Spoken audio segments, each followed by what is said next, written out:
Hello welcome back. ಇವತ್ತು Sunday ಆಗಿರೋದ್ರಿಂದ ನಾವು ಹೊರಟಿದ್ದು ಹೆಸರುಘಟ್ಟ ಕಡೆ. ಆಲ್ವೇಸ್ ನಮ್ಮ ಪ್ಲ್ಯಾನ್ ಸಂಡೇ ಆದರೆ ಹೆಸರುಘಟ್ಟ ಕಡೆನೇ ಇರುತ್ತೆ. ನಾನು ಹೋಗೋ ದಾರಿಲಿ ಇವತ್ತೊಂದು ಶಿವಲಿಂಗ ಅಂದರೆ ನಾವು ಯಾವತ್ತೂ ಅಬ್ಸರ್ವ್ ಮಾಡಿರಲಿಲ್ಲ ಈ ಶಿವಲಿಂಗನ. ಈ ಶಿವಲಿಂಗಕ್ಕೆ ಕೆಲವರೆಲ್ಲ ಪೂಜೆ ಮಾಡಿ ಇಟ್ಟಿದ್ರು. ನಾವು ಗಾಡಿ ತಿರುಗಿಸ್ಕೊಂಡು ಮತ್ತೆ ಬಂದು ಶಿವಲಿಂಗನ ನೋಡಿ ದರ್ಶನ ಮಾಡಿಕೊಂಡು ಮತ್ತೆ ನಾವು ಟ್ರಾವೆಲಿಂಗ್ನ ಸ್ಟಾರ್ಟ್ ಮಾಡಿದ್ವಿ. ಅಲ್ಲಲ್ಲಿ ಇವ್ರದ್ದೇನೋ ಎಕ್ಸ್ಪ್ಲೋರೇಷನ್ ಇರುತ್ತೆ ಯಾವಾಗ್ಲೂ. ವಿಷಯ ಏನಪ್ಪ ಅಂತಂದರೆ, ನಾನು ಗಾಡಿ ಲೈಫಲ್ಲಿ ಫಸ್ಟ್ ಟೈಮ್ ನಾನು ಗಾಡಿ ಬೀಳಿಸಿದ್ದು. ಅದು ನನ್ನ ಗಾಡಿನೇ ಫಸ್ಟ್ ಬೀಳಿಸ್ದೆ. ಯಾರ ಗಾಡಿನೂ ಇಷ್ಟು ದಿವಸ ಬೀಳಿಸಿರಲಿಲ್ಲ, ನನ್ನ ಗಾಡಿನೇ ಬೀಳಿಸ್ದೆ. ಹೆಂಗೆ ಬಿತ್ತು ಅಂತ ನಿಜವಾಗ್ಲೂ ಗೊತ್ತಿಲ್ಲ. ಬಿದ್ದು ಎದ್ದು ಕೈಗೆಲ್ಲ ಗಾಯ ಮಾಡಿಕೊಂಡು ಗಾಡಿಯೆಲ್ಲ ಸ್ಕ್ರ್ಯಾಚ್ ಆಯಿತು. ನಿಜವಾಗ್ಲೂ ನನಗೆ ಬೇಜಾರಾಗೋಯಿತು. ನನ್ನ ತಂಗಿ ಅಂತೂ ನನ್ನನ್ನು ಆಡ್ಕೋತಾ ಇದ್ಲು.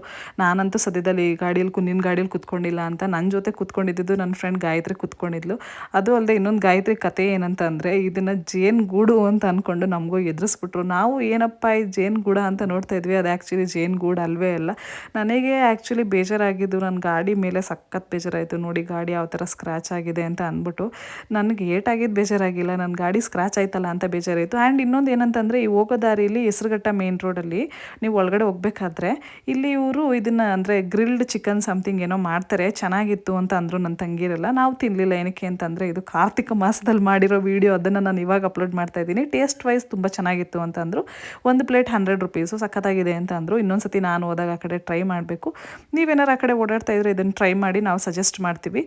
ಇನ್ನೊಬ್ಳು ಇಲ್ಲಿ ನನ್ನ ಫ್ರೆಂಡ್ ಇದಳಲ್ಲ ಗಾಯತ್ರಿ, ಇವಳು ಯಾವಾಗಲೂ ಚಿಕನ್ನೇ ಮುಟ್ಟಲ್ಲ, ನಾನ್ ವೆಜ್ ಅಂತೂ ಮುಟ್ಟೋದೇ ಇಲ್ಲ. ಇವಾಗ ನಾವು ಇದನ್ನೆಲ್ಲ ಚೆನ್ನಾಗಿ ತಿಂದು ಎಂಜಾಯ್ ಮಾಡಿಕೊಂಡು ಮತ್ತೆ ಹೊರಟ್ವಿ. ಏನು ತಿನ್ನೋಕ್ಕೆ ಅಂತ ಅಂದರೆ, ಚಾಟ್ಸ್ ತಿನ್ನೋಕ್ಕೆ ಅಂತ ಅಂದ್ಬಿಟ್ಟು. ಹೋಗೋ ದಾರಿಲಿ ಏನೇನೆಲ್ಲ ಸಿಗುತ್ತೆ ಅದನ್ನೆಲ್ಲ ತಿನ್ಕೊಂಡು ಹೋದ್ರೇ ಮಜಾ ಅಂತ ಅನಿಸುತ್ತಲ್ವ. ಇರೋ ಒಂದು ಸಂಡೇನ ಚೆನ್ನಾಗಿ ಎಂಜಾಯ್ ಮಾಡಿಬಿಡ್ಬೇಕು.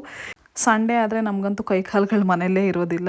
ಇದು ಇವತ್ತಿನ ಮಿನಿ ವ್ಲಾಗ್ ಆಗಿತ್ತು. ನಾನು ನಿಮಗೆ ನೆಕ್ಸ್ಟ್ ಮಿನಿ ವ್ಲಾಗಲ್ಲಿ ಸಿಗ್ತೀನಿ. ಅಲ್ಲಿವರೆಗೂ ಬಾಯ್.